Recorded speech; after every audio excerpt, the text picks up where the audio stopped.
The Mafia boss who never begged was on his knees before his virgin Maid. Amara's back pressed against the cold marble of Min Jun's private study, his hands braced on either side of her head. The most dangerous man in Seoul was trembling. His forehead dropped to hers, breath ragged against her lips. "I can't do this anymore, Amara." His voice cracked on her name. "Watching you, wanting you, pretending I don't think about you every second of every day." His thumb traced her bottom lip and she gasped, heart hammering so hard she thought it might break through her ribs. She'd never been kissed, never been touched like this, and this man, this terrifying, beautiful man, was unraveling before her eyes. "Just one night," he whispered, and it sounded like a prayer. "Let me show you what you've done to me. Let me prove this is real." The heat of his body surrounded her. His eyes, usually so cold they could freeze blood, burned with something that looked like desperation, like need, like he might die if she said no. She opened her mouth to answer, to say yes or no or something, but the sharp click of heels on marble echoed down the hallway. His ex-fiancé, coming closer. Minjun didn't move, didn't step back, didn't pretend this wasn't happening. "Choose, Amara." His lips hovered a breath from hers, waiting for permission he had no right to ask for. Her world or mine? The footsteps grew louder, closer. Any second now, Yuna would round that corner and see them like this, pressed together, trembling, desperate. And Amara would have to choose.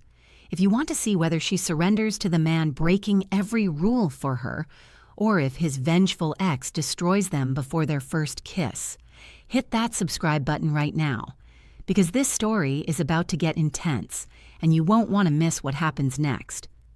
To understand how they got here, let me take you on a ride to 8 months back, to the day Amara Okafor stopped believing in love.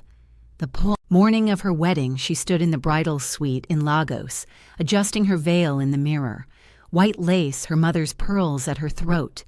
2 years of planning had led to this moment, 2 years of loving Chidi, of imagining their future, of believing she'd found her forever. Then she heard sounds from the bathroom, moaning, gasping, the unmistakable rhythm of... She opened the door. Chidi, her fiancé, buried inside her cousin, Ngozi, who was more like a sister to her, on Amara's wedding day, in Amara's bridal suite, while Amara stood 10 feet away in her wedding dress. The world stopped spinning. Or maybe it spun too fast. Amara couldn't tell which. Ngozi screamed. Chidi scrambled for his pants, words tumbling out. "It's not what it looks like," and "I can explain," and other lies that meant nothing because Amara had eyes and she'd seen everything. Her family's reaction was worse than the betrayal. "You're being dramatic," her uncle said when she tried to call off the wedding. "Men stray. You work it out." "I paid 50,000 naira bride price," he continued, voice sharp. "You're 24, Amara. Who else will marry you? Don't shame this family." Her aunt nodded. "Ngozi is young. She made a mistake. Forgive them. Move forward." Forgive them. Like it was that simple. Like her sister hadn't destroyed her on the day that was supposed to be the happiest of her life. That night, Amara took the 800,000 naira her late mother had left her, took her passport, and disappeared. Seoul wasn't random. On her deathbed, her mother had whispered a confession. "Your grandmother Adaisy had a love during the war, a Korean soldier named Kang Jin-woo. I'm their daughter, half Korean. You have his blood, Amara. You have family there I never met." Amara had researched.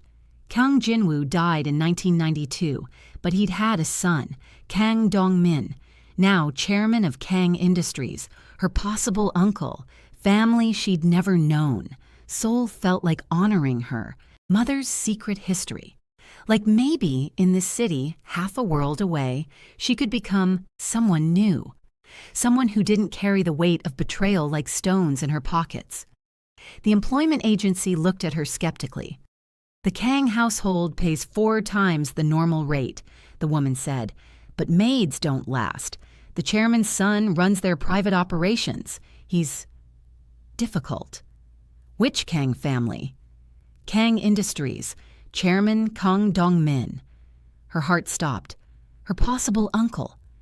Fate was pulling strings she couldn't see yet. "I'll take it," she said. Her first evening at the Kang mansion, Amara was cataloging books in the library when crashes echoed from the foyer.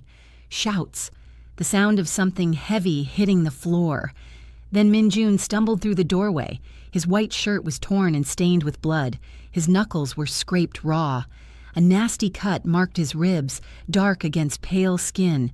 His men swarmed around him, trying to help, but he snarled at them, like a wounded animal. "Out! All of you! Now!" They scattered. Amara froze behind a bookshelf, barely breathing. Min-jun collapsed into a leather chair and tried to tend the wound himself. His hands shook. He hissed in pain, jaw clenched so tight she could see the muscle jumping beneath his skin. She should leave. She should run. This was a man who hurt people for a living, covered in blood and violence. Instead, she stepped out from behind the bookshelf. "You need stitches." His head snapped up. His hand moved to the weapon at his hip. "Who the hell?" "The new maid. And before you threaten me, you're bleeding all over furniture that probably costs more than my life. So sit still." Something in her calm authority made him pause. His hand dropped from the weapon. She didn't wait for permission. She grabbed the first aid kit from the bathroom, returned, and knelt beside him. Up close, he was beautiful in a devastating way. Sharp jaw, dark eyes that looked like they'd seen too much. Shoulders broad enough to carry the weight of an empire. She cleaned the wound with steady hands. Her mother's illness had taught her this, how to tend injuries, how to stay calm when everything was falling apart. "You've done this before," he said, watching her face instead of her hands. "My mother, cancer. 4 years of treatments before she died. I dropped out of nursing school to care for her." "I'm sorry." Their eyes met. For just a second, he wasn't the monster everyone feared. He was just a man, exhausted, lonely, carrying pain he showed no one else. "What's your name?" "Amara Okafor." His eyes narrowed slightly. "Nigerian?" "Yes." His hand covered hers where it rested on his ribs, not aggressive, almost tentative, like he wasn't sure he was allowed to touch her. "You're not afraid of me." "Should I be? Everyone else is." "I'm not everyone else."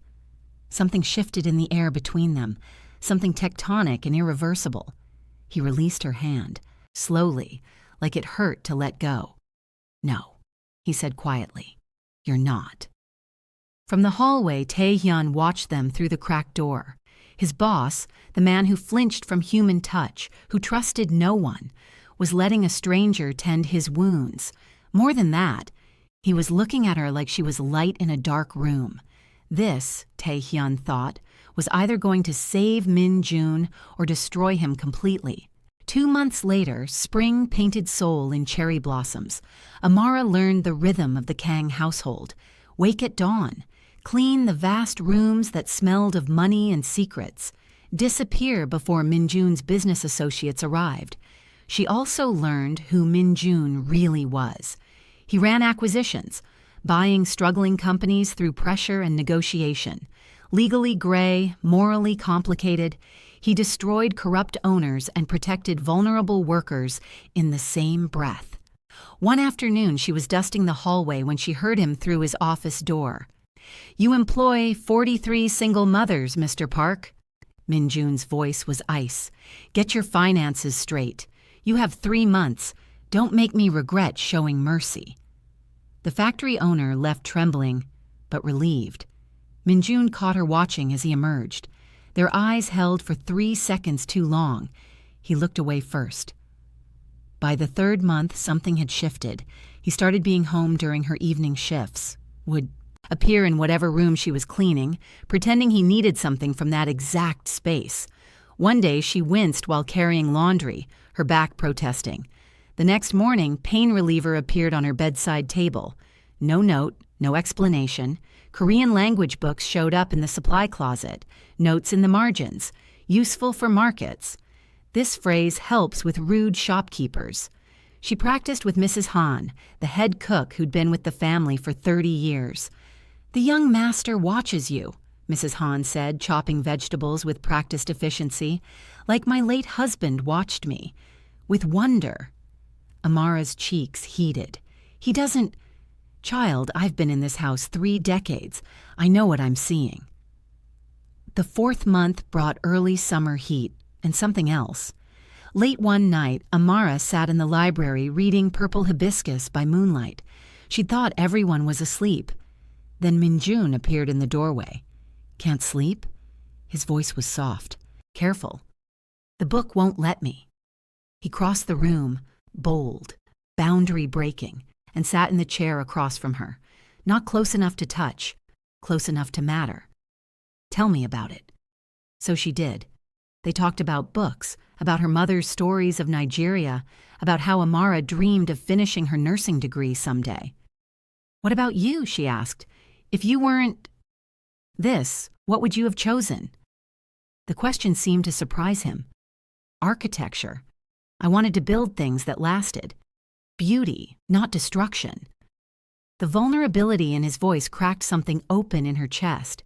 "It's not too late. You're only 32. His lips curved, almost a smile. "How do you know my age?" Heat flooded her face. "I may have asked Mrs. Han." "What else did you ask about me?" The air between them turned electric, dangerous. "Wouldn't you like to know?" His eyes darkened. For a moment, she thought he might cross the space between them, thought he might kiss her, thought she might let him. Then he stood abruptly. "You should sleep. Good night, Amara." He left before she could respond. She sat in the dark library, heart racing, wondering what the hell was happening to her. The 5th month, everything got complicated. Taehyun cornered Minjun in his office. "You're playing with fire." "I haven't touched her." "But you want to. Everyone can see it, sir. She works for you. The power imbalance—" "I know." Minjun's jaw clenched. "Which is why nothing happens. Nothing can happen." After Taehyun left, Minjun sat alone in the dark. He'd built his entire life on control, on keeping people at a distance, on never, ever feeling. Then Amara Okafor walked into his world with her steady hands and fearless eyes, and suddenly he was a 16-year-old boy again, wanting things he couldn't have. It had to stop. Meanwhile, Taehyun visited Mrs. Han for tea. It had become a weekly ritual. "Your mother made the best gimbap," he said, and Mrs. Han beamed. "My daughter Ji-won learned from me. She's visiting next week. You should meet her properly." When Ji-won arrived, Taehyun understood why Mrs. Han had that particular tone in her voice. Ji-won was sharp and kind in equal measure, a forensic accountant who found truth in numbers. They talked for hours about everything and nothing. Before she left, she pressed her business card into his palm. "If you ever need someone who's good at finding paper trails, call me." Their fingers touched. Something sparked. "I will," he promised. The 6th month, late summer, Minjun tried to protect Amara the only way he knew how. He stopped coming home during her shifts, left early, returned late. Created distance like a wall between them. Amara noticed. Of course she noticed. "Did I do something wrong?" she asked Mrs. Han. "Foolish girl, he's protecting you from himself." "I don't need protecting." "Then tell him that." But before Amara could gather the courage, everything changed. The 7th month brought autumn and Choi Yu-na. She swept through the mansion's entrance like she owned it. Designer luggage trailing behind her, wedding magazines tucked under one arm. 29 years old, beautiful, sophisticated, everything Amara wasn't. Chairman Kang embraced her warmly. "Finally, we can set a date." Amara, serving tea in the formal sitting room, felt the world tilt. Yuna's eyes found her, assessed, dismissed. "The tea is cold," Yuna said sweetly. "I asked for it hot." "My apologies. I'll bring fresh immediately." "See that you do." Amara returned with a new pot. As she poured, Yuna shifted her cup at the last second. Hot tea splashed across the table, onto Yuna's dress. "Clumsy," Yuna said, loud enough for everyone to hear. "Minjun, darling, you really should hire more competent staff." Amara knelt to clean the spill, face burning with humiliation. Yuna's heel came down on her hand, not hard enough to break bones, hard enough to make the point. "Carefully now," Yuna purred. Across the room, Minjun's chopstick snapped in his grip. The sound cracked through the air like a gunshot. Everyone froze. Chairman Kang's voice cut sharp. "Minjun, control yourself." Minjun stood rigidly, excused himself with barely contained fury, and left. Amara finished cleaning with shaking hands, then fled to the kitchen. Mrs. Han found her there 10 minutes later, crying silently over the sink. "That woman," Amara whispered. "She's his fiancée?" "An arrangement, made when they were teenagers, political alliance." "Does he love her?" Mrs. Han's expression softened. "Child, I've watched that boy for years. He's never loved anyone. Until you." Late that night, Taehyun found Minjun on the roof, smoking. He'd quit 3 years ago when his mother died. The relapse said everything about his current state of mind. "You're smoking again. Don't start. You care about her. The maid, Amara." "Her name is Amara," Minjun corrected sharply. "Fine, you care about Amara. You don't care about Yuna. This is simple." "Nothing about this is simple. The engagement represents 50 billion won in business alliances, my father's legacy, the foundation of everything I've built." "And what about what you want to build?" Minjun had no answer. Taehyun left him alone with his cigarette and his impossible choices. What neither of them saw was Yuna, standing at a window 1 floor below. She'd heard every word. Her face hardened into something cold and calculating. If she couldn't have Minjun's love, she'd have his loyalty, and she'd destroy anything, anyone that threatened it. Starting with the maid who dared to make him feel. Yuna moved into the mansion like a queen claiming her throne. The mistress suite, the seat beside Minjun at dinner, the future that was supposed to be hers. She'd spent 2 years in Paris becoming perfect for him, learning which wines paired with which meals, how to manage a household, how to be the wife a man like Minjun needed. She'd loved him since she was 16 years old, and then she came home to find him looking at a maid like she was the sun. That couldn't stand. The psychological warfare began immediately. "Amara," Yuna called sweetly one morning. "The guest suite needs cleaning. Again, it's still dusty." Amara had cleaned it 3 times already. It was spotless. "Of course, Miss Choi. And when you're done, the library. I found a speck of dust on the 3rd shelf." By evening, Amara's back screamed in protest. Her hands were raw from cleaning solution. Mrs. Han found her in the laundry room, close to tears. "That woman is the devil," Mrs. Han muttered. "I can handle it." "Can you? Because she's just getting started." Mrs. Han was right. The next week, Yuna's diamond bracelet went missing. She made sure everyone knew. "I left it on my dresser," Yuna announced at dinner. "Now it's gone. Someone in this house is a thief." Her eyes landed on Amara. Chairman Kang frowned. "That's a serious accusation." "Then perhaps we should search the staff quarters for everyone's peace of mind." Minjun's voice cut through the room like ice. "No." "Darling." "I said no. If you lost your bracelet, retrace your steps. But we will not treat our staff like criminals based on your assumptions." Yuna's smile didn't reach her eyes. "Of course. You're absolutely right." But the damage was done. The other staff members looked at Amara differently now, whispered when she passed, kept their distance. Only Mrs. Han remained warm. "She's threatened by you," Mrs. Han said. "That means you've already won something she can't take." Amara wasn't so sure. 2 weeks into Yuna's reign of terror, Amara made a mistake. She was cleaning Minjun's study when she found a file folder left open. Company documents, acquisition plans. She shouldn't have looked, but one name caught her eye. Her uncle's factory in Lagos, the one who'd tried to force her into marrying Chidi. Minjun was planning to buy it, and according to these notes, destroy it. She was still staring at the papers when he walked in. Those are confidential. She jumped, nearly dropping the folder. I'm sorry, I was just what? He moved closer, and she couldn't read his expression. Just invading my privacy? No, I saw my uncle's name, the one who... She stopped. He didn't know about her wedding day, about Chidi and Ngozi, about running. The one who what?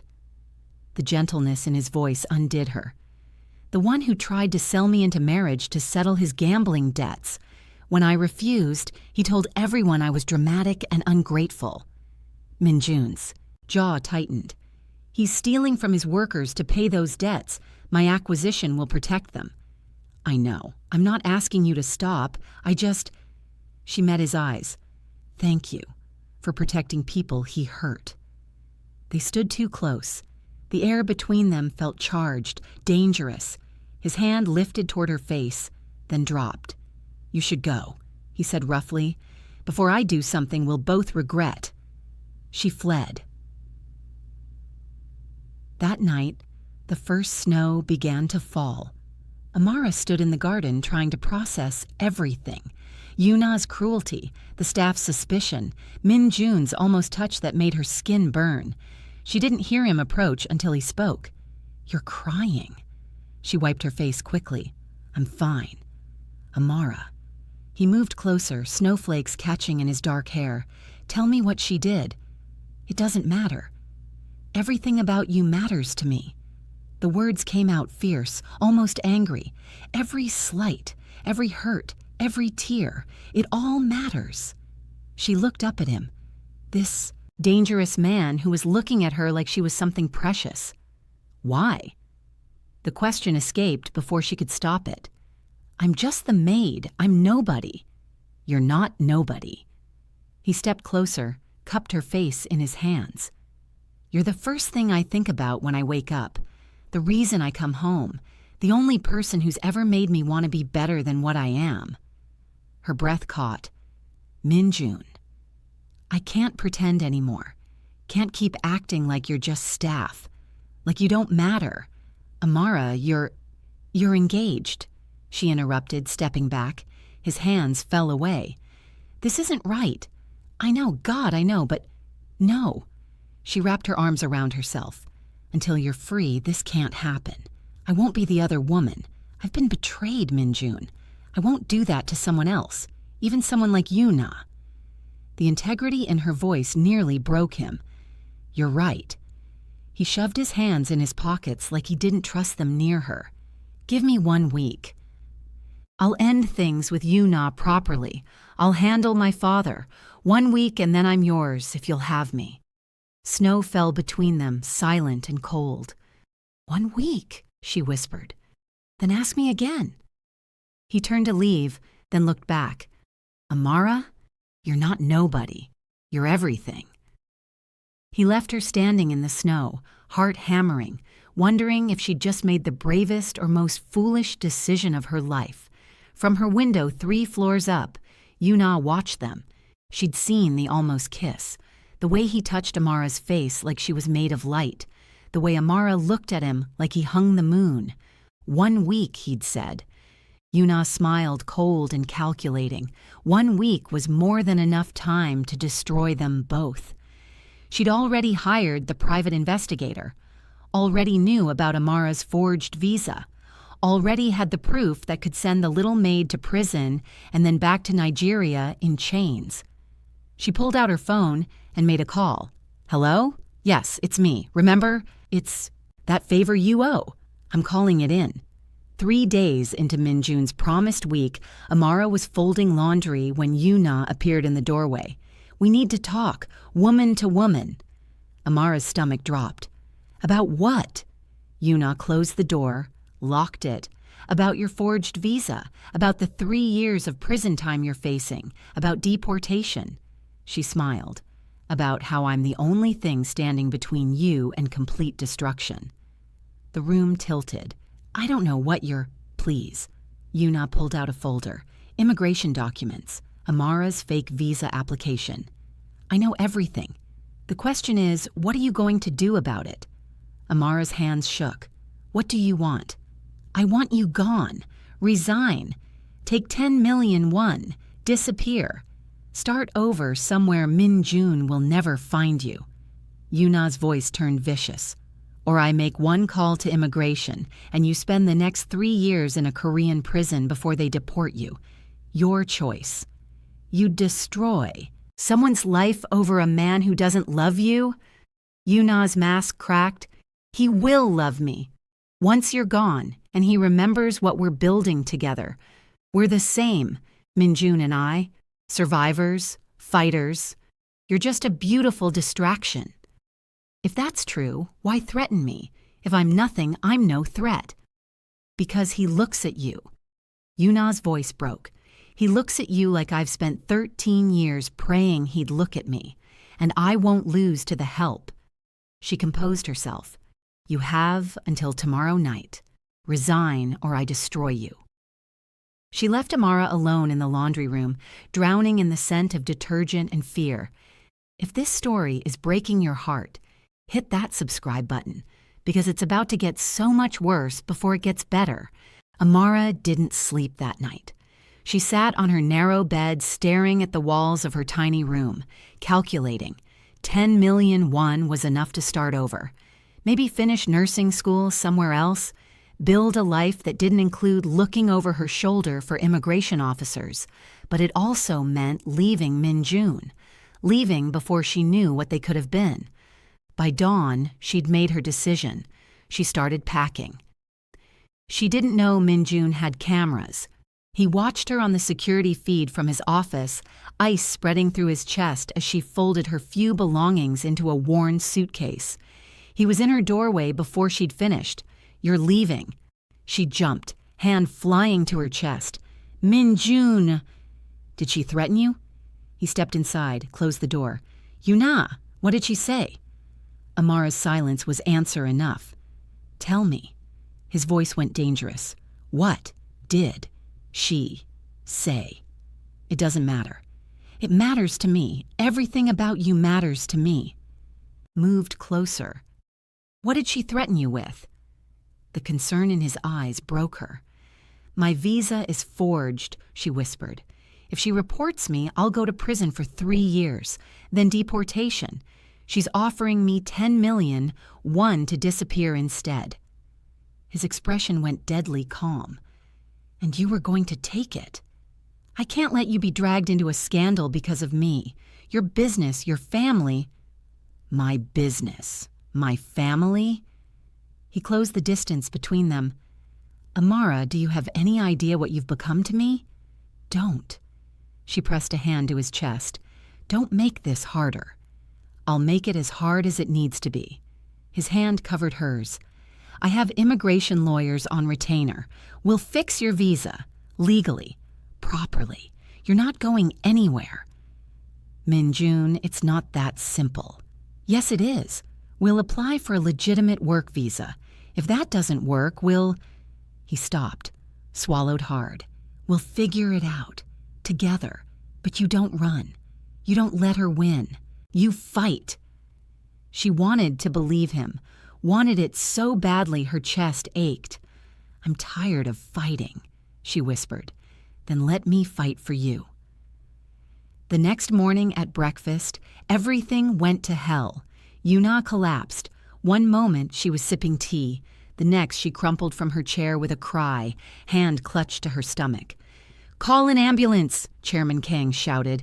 The hospital was a blur of white walls and antiseptic smell. Minjun paced the waiting room while Amara watched from the hallway, her packed suitcase still sitting in her room. Dr. Lee emerged with a chart and a practiced smile. Congratulations, Mr. Kang.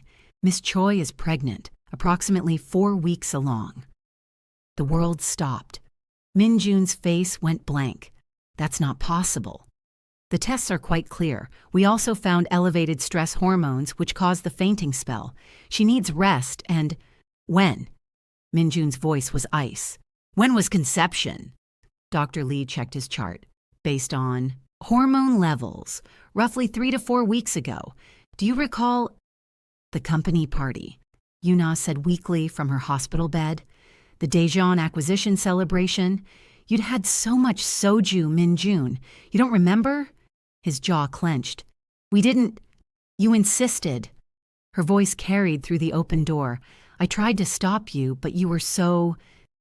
insistent. You really don't remember. The truth was, that night was hazy. He'd closed the Daejeon deal, his biggest acquisition yet. His team had celebrated hard. He'd drunk more than usual, stressed from months of negotiations. But he didn't remember touching Yuna, didn't remember wanting her, yet he also couldn't remember not doing it. Chairman Kang's hand landed on his shoulder. If that child is yours, you marry her. Immediately, no discussion. Father, I need time to verify. Verify? His father's voice went sharp. You'll do a paternity test and humiliate the Choi family? Destroy our alliance? Absolutely not. If there's even a possibility that child is yours, you do the honorable thing. Minjun looked past his father to the hallway. Amara stood frozen, her face carefully blank. Their eyes met, and he watched her heart break in real time. He found her in her room an hour later, still packing. Amara, don't. She didn't turn around. You have responsibilities now, a baby. I swear to you, I don't remember sleeping with her. Something about this doesn't feel right. But you can't prove it, can you? She finally looked at him, and her eyes were dry. She'd cried all her tears already. You can't remember. The timeline fits, and there might be an innocent baby who didn't ask for any of this. So what, you're just giving up? On us? There is no us. There's you and your family and your obligations. And there's me, a maid with a forged visa, who was stupid enough to think… She shook her head. It doesn't matter what I thought. It matters to me. Then let me go. Her voice broke. Let me leave with some dignity intact, please. How long? The question came out raw. How long do I have to fix this? I don't know. A month? 3? 9? She pulled off the thin silver bracelet he'd given her weeks ago during a quiet moment in the garden. A promise, he'd called it. Keep this. When you're free, if you're ever free, you know where to find me. He stared at the bracelet in his palm. Amara, don't do this. You taught me to fight, Minjun, so I'm fighting for what's right. And right now, what's right is a baby who needs a father. She picked up her suitcase and walked past him. He didn't try to stop her. Down the hall, Yuna watched through a crack in her door, her hand resting on her perfectly flat stomach. No baby grew there, just lies and desperation, and the willingness to destroy anything that stood between her and what she wanted. Amara used her last 400,000 won to rent a room in Sinchon, barely bigger than a closet with a window that overlooked an alley, but it was hers. She took a night job at a Nigerian restaurant in Itaewon, cash under the table. Her visa was forged after all. She couldn't risk official employment. Days, she planned. Nights, she worked. Early mornings, she let herself cry, but only for an hour. Then she got up and kept moving, because Amara Okafor had survived a betrayal on her wedding day, had survived losing her mother, had survived leaving everything she knew to start over in a foreign country. She'd survived losing Minjun, too, even if it felt like dying. 2 weeks after Amara left, she sat in the tiny apartment she shared with 3 other Nigerian women, staring at a business card. Jiwon, Mrs. Han's daughter, the forensic accountant who'd said, if you ever need help proving something, I'm good at finding paper trails. Amara picked up her phone. Jiwon, it's Amara, Mrs. Han's friend. I need your help with something. It's about a pregnancy. That might not be real. On the other end of the line, Jiwon's voice sharpened with interest. "Tell me everything." While Amara plotted, Minjun sat in his study, staring at the silver bracelet she'd returned. Tae-hyun entered without knocking. "Sir, we have a problem. Unless it's proof Yu-na is lying, I don't want to hear it." "It's related. The hotel security footage from the Daejeon party, I had our tech team analyze it. The timestamp is wrong." Minjun's head snapped up. "What?" "The footage shows you and Yu-na entering a bedroom at 9:47 p.m., but the company dinner didn't end until 10:30. You couldn't have been in two places at once." The first crack appeared in Yu-na's perfect lie. "Pull everything," Minjun ordered. "Every piece of evidence, every medical record, every financial transaction. I want to know what she's hiding." "Already on it." "But sir, if we're wrong, if there really is a baby." "There isn't." Minjun's voice was certain. "Now. She's lying. I just need to prove it before I lose Amara forever. Want to see if he can expose the truth before it's too late? Drop a like and keep watching, because the next part will have you on the edge of your seat." Amara met Jiwon in a coffee shop far from the Kong mansion. Jiwon spread papers across the table, her accountant's mind already working through the problem. "You think Yu-na is faking a pregnancy to trap Min-jun?" "I know she is." Amara's voice was steady. "She threatened to deport me 3 days before she suddenly collapsed. This isn't coincidence. It's strategy." "Then we prove it." Jiwon pulled out her laptop. "My mentor is Detective Park. He owes me a favor. If we can get Yu-na to confess on record, we have her. She's too smart for that. Everyone makes mistakes when they think they've won." Jiwon smiled. "We just need to make her feel safe enough to brag." 2 days later, Amara texted Yu-na. "We need to talk. You choose the place." The response came within minutes. "Tea house in Gangnam, tomorrow at 2 p.m. Come alone." Jiwon handed Amara a wire that night. Tiny microphone hidden in a button, nearly invisible. "Detective Park says this never happened." Jiwon warned. "If this goes wrong, you're on your own." "It won't go wrong." Amara's hands were steady as Jiwon fitted the device. Inside, though, her heart hammered against her ribs. This was it. Her one chance to save Min-jun from a lie that would chain him to Yu-na forever. The tea house was all white marble and elegant silence. Yu-na sat at a corner table perfectly composed in a cream dress that probably cost more than Amara's entire life. "You came." Yu-na's smile was sharp. "I wasn't sure you would." Amara sat. "I'll leave Seoul, permanently. Just tell me what you really want." "I want you erased." Yu-na poured tea with delicate precision. "Like you never existed, like you never put your hands on what's mine." "Min-jun isn't property, isn't he?" Yu-na's eyes glittered. "I've invested 13 years in him. 13 years of becoming the perfect wife for a man like that. And then you, some African maid with nothing, walk in and suddenly he looks at you like you're everything he's been missing." Amara leaned forward. "Is there really a baby, Yu-na?" The question hung between them. Yu-na's smile widened. "Why would you ask that?" "Because I need to know, woman to woman. Is there really a baby?"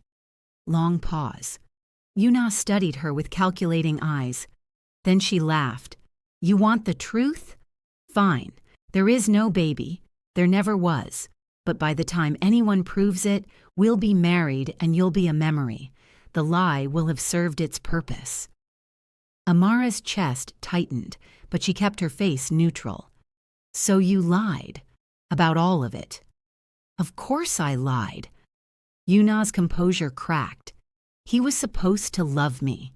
We were arranged since we were children. I spent years becoming perfect for him, learning everything, sacrificing everything.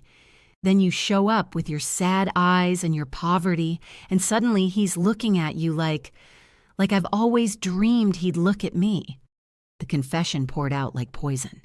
I deserve him. I loved him first. I loved him longer. I earned him through years of waiting and trying and hoping. You just walked in and stole what was mine."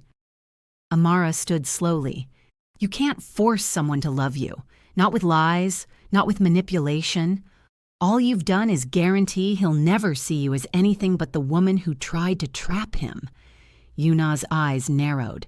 "You're recording this." Amara didn't confirm, didn't deny. "I already sent it," she said quietly, "to Min Jun, your father, Chairman Kang. It's over, Yuna." Yuna lunged across the table, grabbing for Amara's phone. Amara sidestepped. Her father had taught her to box back in Lagos. The instinct saved her now. "Don't make this worse," Amara said. Yuna's face twisted with desperation. "He'll hate you for this, for exposing me, for complicating his life. Men don't forgive women who create problems. If he hates me for telling the truth, then he was never worth loving." Amara walked out, leaving Yuna alone with the ruins of her lies. Min Jun was in a meeting with his father when his phone buzzed, an audio file from an unknown number. He played it. Yuna's voice filled the room.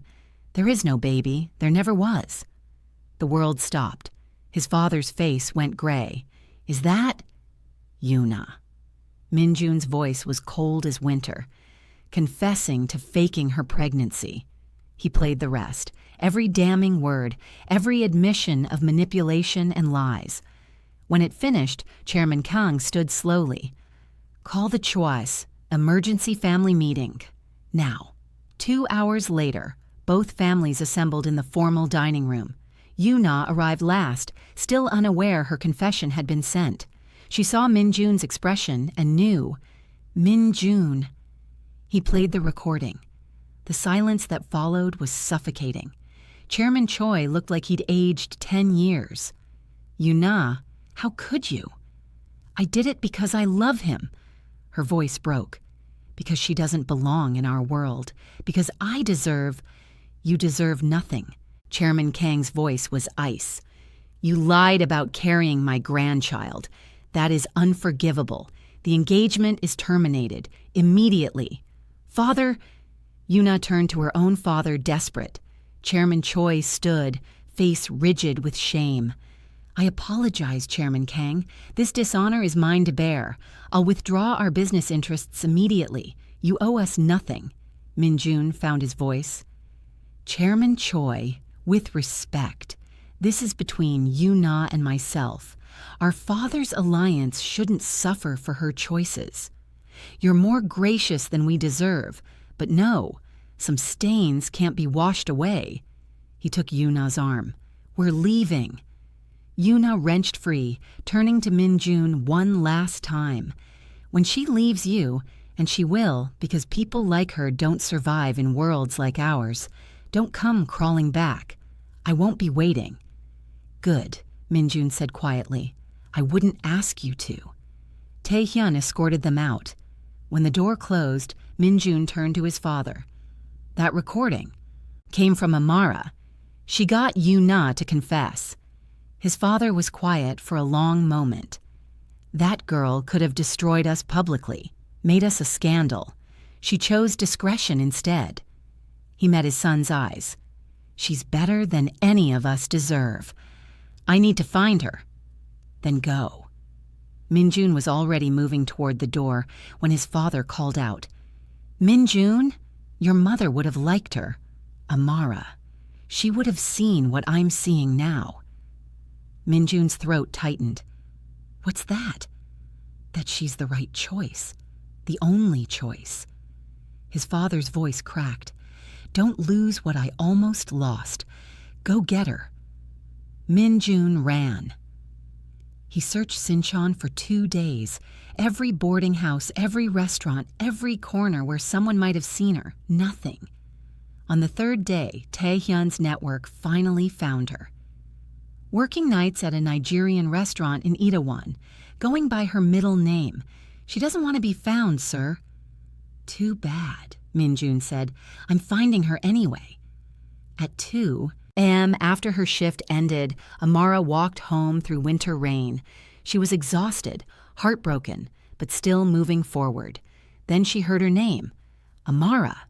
She spun around. Min-jun stood in the rain, soaked through, looking at her like she was salvation. "How did you don't get to disappear on me." He crossed the distance between them. "You don't get to save me and then run away. You should be with your family, dealing with... You are my family." His hands framed her face. "Not them, not Yuna. You. Only you. Always you." She was crying now, rain and tears indistinguishable. "Your father gave me his blessing, told me about my mother, about choosing love over legacy." He dropped to one knee in the rain-soaked street. "Marry me." Her breath caught. "Min-jun, I'm not asking for someday. I'm asking for as soon as humanly possible. Let me fix your visa legally. Let me build the life we both deserve. Let me prove you're the only thing I'll ever need." She pulled him up, kissed him desperately. Yes, but I need you to know. I'm not marrying you for a visa. I'm marrying you because I love you." "I know." His forehead pressed to hers. "I love you too. So much it terrifies me." They stood in the rain, holding each other, finally free. And somewhere in the city, Yuna's plane lifted off towards Singapore, carrying her away from the life she'd tried to force and toward the one she'd have to build herself. The immigration lawyer's office smelled like old paper and desperation. "F6 marriage visa," the lawyer said, sliding forms across his desk. "It's possible, but you'll need to prove your relationship is genuine, not immigration fraud." Amara's stomach twisted. "How do we prove that?" "Documentation, witnesses, evidence the relationship existed before the visa issue arose." He looked at them over his glasses. "The government will interview you separately. If your stories don't match, they'll deny the application and potentially prosecute." Min-jun's hand found hers under the table. "We'll prove it." They spent the next week gathering evidence. Mrs. Han gave a sworn statement about watching them fall in love over 8 months. Security footage showed their library conversations, the garden moments, the way they orbited each other. Jiwon provided financial records proving Amara had never accepted money from Min-jun. No transactional relationship. 10 weeks until the interview. 10 weeks of waiting. 10 weeks of wanting. They couldn't marry before the visa was approved. It would look suspicious, like they'd rushed to avoid deportation. So Min-jun courted her properly. He took her to Itaewon's African market on a Sunday morning, watched her face light up when she found ingredients from home: egusi, dried crayfish, plantains. "You're staring," she said, not looking at him. "I like watching you happy." That night, she taught him to cook jollof rice in his massive kitchen. He burned it on the first attempt. The second attempt, he added too much pepper and they both coughed through tears of laughter. The third time, he got it right. "Not bad for a Korean Mafia boss," she teased. "Former Mafia boss." He pulled her close, rice forgotten. "I'm going legitimate. My father and I are merging operations. Kang Development Corporation, real estate, community projects, things that help people instead of hurt them." "You're really doing it? Becoming an architect?" "I'm becoming the man you make me want to be." He kissed her then, and it tasted like hope. Week 8, Min-jun took her to Bukchon Hanak village. Traditional houses against modern soul, old and new existing together. "I need to tell you something," he said as they walked, "about your family connection here." Her heart skipped. "You found something?" "My grandfather was Kong Jin-woo, your grandmother's lover during the war." He stopped walking, turned to face her. "Amara, I think you should take a DNA test with my father. You might be his niece." The world tilted. "Niece? Your mother was half Korean. If Jin-woo was her father, that makes my father your uncle. Makes you my..." "Cousin," she finished, blood draining from her face. "We're cousins." "Second cousins, technically. Genetically, it's completely fine. Legal. But I needed you to know before we married." His hands gripped hers. And Amara, even if you were my sister, I'd still love you. Nothing changes how I feel. She kissed him to shut him up. Let's take the test. 2 weeks later, Chairman Kong called them to his study. His hands shook, holding the results. You're my niece, he said, voice breaking. My father's granddaughter through a das. You have his eyes. Exactly his eyes. He crossed to her, took her hands. He spoke of Adaz until the day he died. His greatest regret was losing her, and now part of her has come home. Amara was crying. I thought I had no family left. You do now. He pulled her into a hug. And even if DNA said otherwise, you'd still be family. You're going to be my daughter-in-law. That makes you mine to protect. The immigration interview came in week 10. Officer Kim was stern, unsmiling, designed to catch liars. They interviewed Amara first. What side of the bed does Mr. Kang sleep on? Left, always left. He says it's so he can see the door. His mother's name? Lee Ha-jin. She died 6 years ago from a heart attack. He still dreams about her. They interviewed Min-jun next. How many sugars in her tea? 2. And she stirs exactly 8 times. Says her mother taught her that. What book was she reading the first night you talked in the library? Purple Hibiscus by Chimamanda Ngozi Adichie. She cried at the ending. They brought them together for final questions. Officer Kim made notes, his expression unreadable. Finally, he looked up. Most couples we interview can't answer basic questions about each other. You two know everything. He stamped a form. Visa approved, effective upon marriage. Congratulations. 3 days later, they stood in line at the district office for a marriage license. Nervous? Min-jun asked. Terrified? You? Same. He squeezed her hand, but the good kind of terrified. That evening, his penthouse, they celebrated with champagne and take-out japchae that neither of them could cook properly. She fed him a bite from her chopsticks, teasing. He caught her wrist, pulled her close. 3 days until we can marry. I know. 3 days until I can call you my wife. I know. He lifted her onto the kitchen counter, stepped between her legs, kissed her like he was starving and she was sustenance. Her hands tangled in his hair. His hands slid up her thighs. The kiss deepened, urgent and desperate. Bedroom, she breathed against his mouth. He lifted her, her legs wrapping around his waist, carried her down the hallway, kissing her neck, her jaw, anywhere he could reach. At the bedroom threshold, he stopped, set her down gently. What's wrong? She was breathing hard, confused. Nothing's wrong. Everything's perfect. He cupped her face. But I want to do this right. I want you wearing my ring when I make you mine. I want there to be zero doubt we chose each other completely. You deserve that. Her frustration melted into something softer. You're impossible. 3 more days. Can you wait 3 more days? Barely. She kissed him softly. But yes. He pulled her close, forehead to forehead. I've waited 8 months. 3 more days won't kill me. Promise? Promise. They stood there in the doorway holding each other, the bedroom just steps away, but a world out of reach. For now. Chairman Kang found them in the kitchen an hour later, laughing over burned japchae and cheap champagne. You two look happy. We are, Amara said. He smiled. A real smile, the first Min-jun had seen since his mother died. Ha-jin would have loved you. She always said I needed someone who'd shake things up. I wish I could have met her. You have her kindness, her strength. That's enough. He cleared his throat. The wedding. I know you want small, but let me give you one thing. Let me walk you down the aisle. As your uncle. As family. Amara's eyes filled. I'd like that. After he left, Min-jun pulled her back into his arms. 3 days, he whispered. 3 days, she agreed.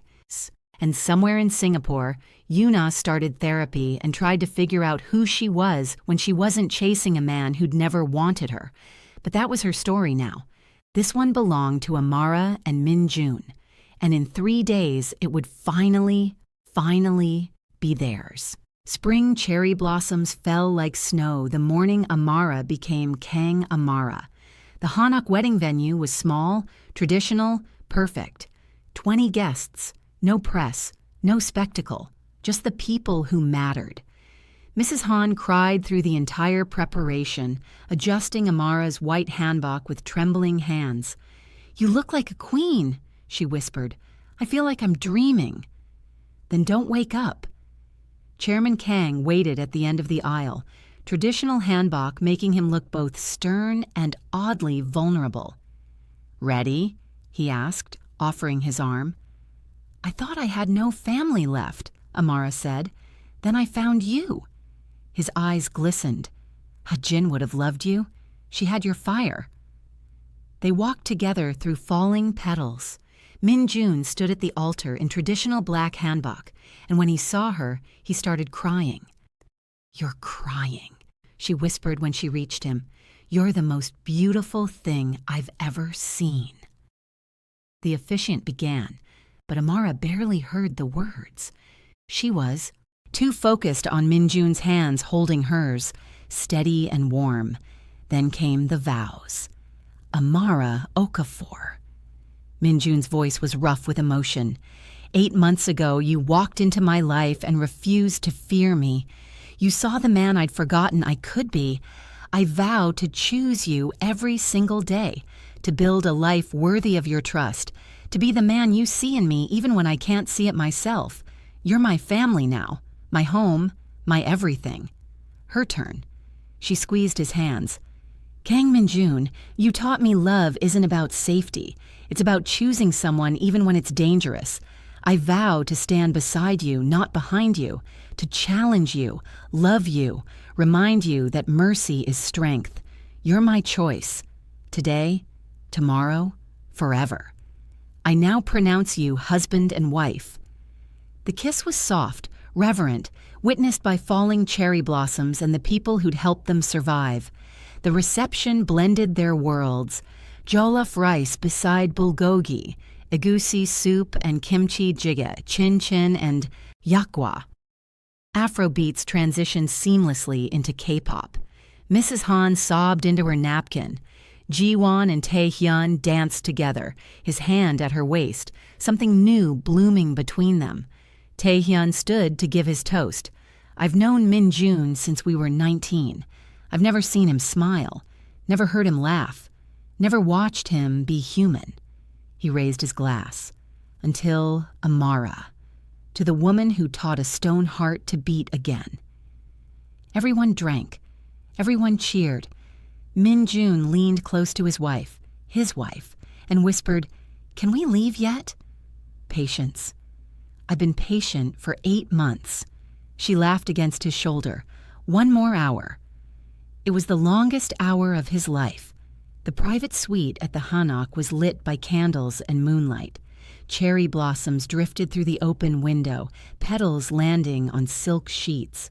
Min Jun closed the door behind them, locked it. When he turned, Amara stood by the window in her white hanbok, backlit by moon and blossom, and his breath caught. "My wife," he said, voice breaking. "My husband." He crossed to her slowly, giving her time to change her mind. But she didn't step back, didn't look away. His hands were reverent as he undressed her, each layer of hanbok removed like unwrapping something sacred. He kissed each inch of revealed skin, shoulders, collarbone, the curve of her breasts, her stomach. She trembled, not from fear, from wanting. "I've never," she whispered. "I know." He met her eyes. "We'll go slow. Tell me if anything hurts." He laid her on the silk sheets, continued his worship, kissing down her body, learning what made her gasp. Her hands clutched the sheets when his mouth found the sensitive places she'd never let anyone touch. "Min Jun, let me," he murmured against her skin. "Let me make this good for you." When he finally positioned himself at her entrance, he paused, checked her eyes. "Ready?" "Terrified," she admitted. "But I want this, want you." He entered slowly, inch by careful inch, watching her face for any sign of pain. She winced. He stopped immediately. "Breathe with me," he whispered. "That's it. You're doing so well."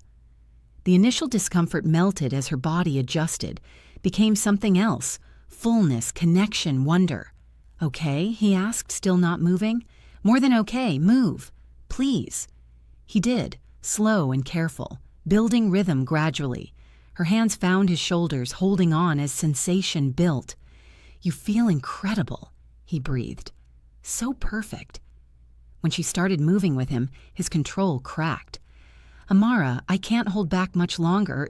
Don't hold back. I want all of you." They fell together, raw and vulnerable and completely exposed. "I love you," he gasped. "So much. I love you," she cried, tears mixing with pleasure. "Always." Afterwards, they lay tangled in sheets and cherry blossoms, both overwhelmed. "Worth the wait?" she murmured against his chest. He kissed her hair. "Every second of waiting, every moment of wanting, every breath of hoping. You're worth everything." She lifted her head, kissed him softly. "Just one night, remember? That's what you begged for." He smiled against her lips. "I was an idiot. One night could never be enough." "Good." She settled back against his chest. "Because you're stuck with me now. Forever? Forever." Outside, cherry blossoms continued to fall. Inside, two people who'd survived betrayal and lies and impossible obstacles finally claimed their happiness.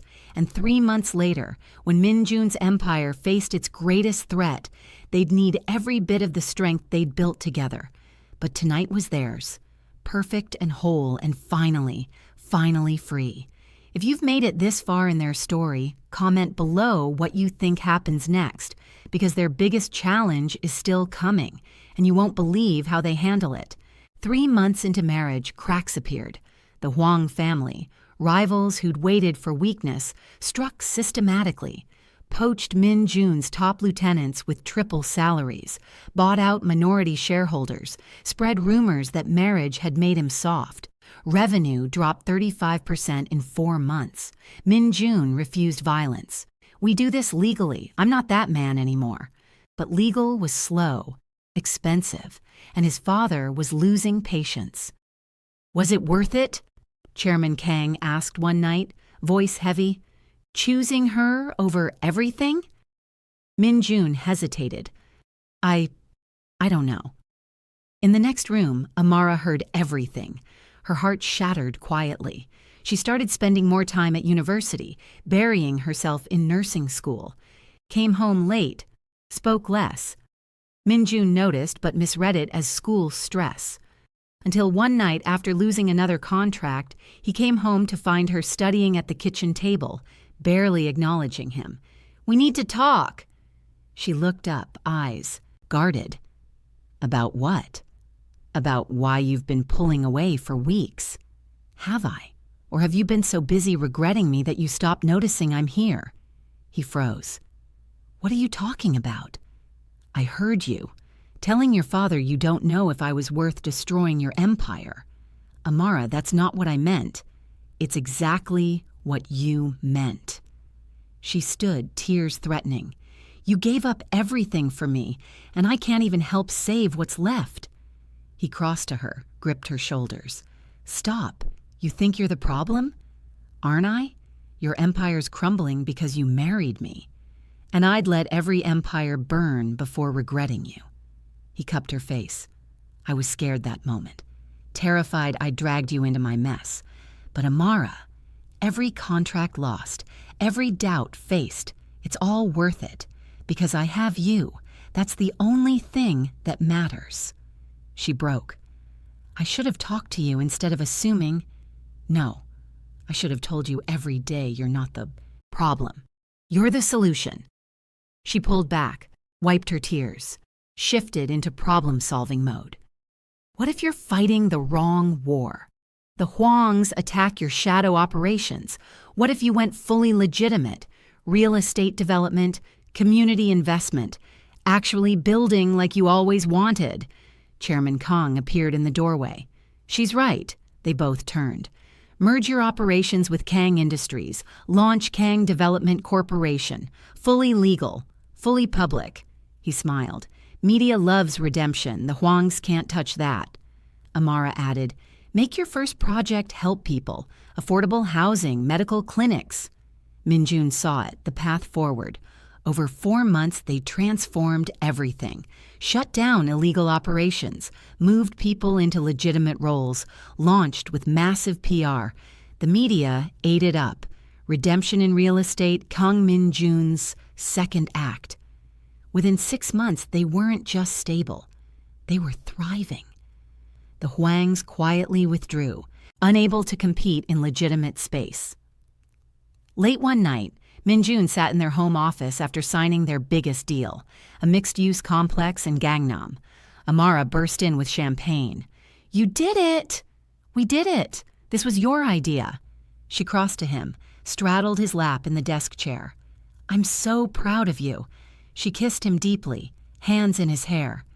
Make love to your wife, she whispered. Right here. I want you to remember this every time you sit here. Different from their wedding night. This was confidence, triumph, celebration. She unbuttoned his shirt while he watched, mesmerized. His hands slid up her thighs.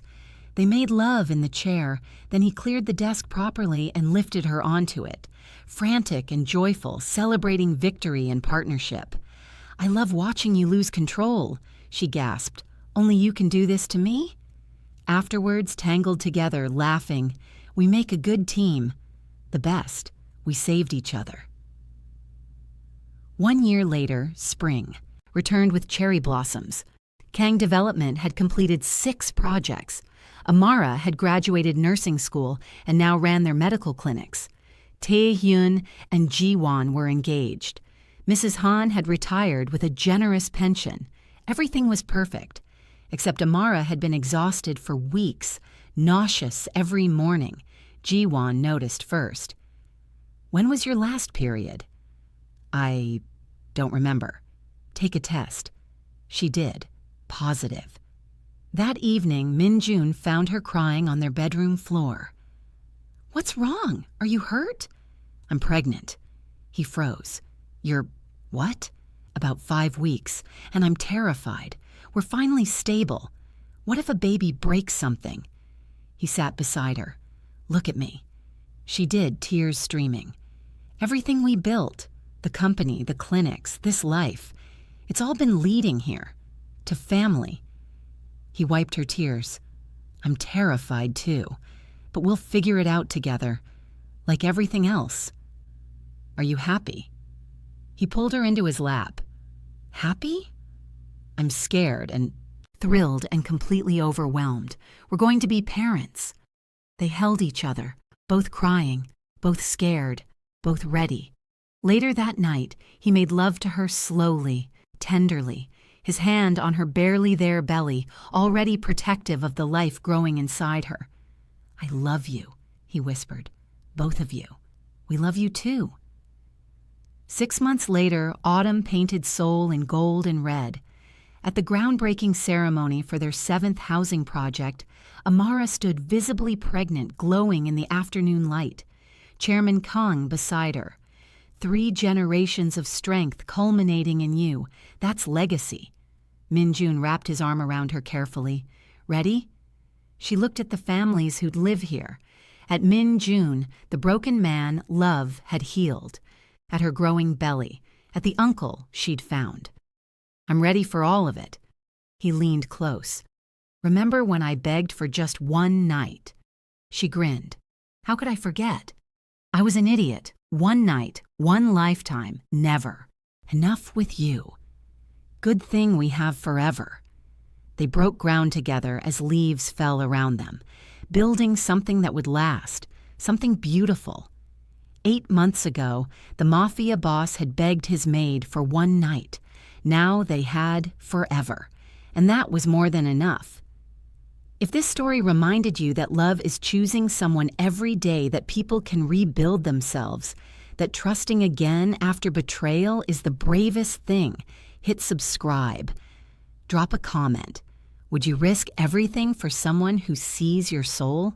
New romance stories every week. See you in the next one.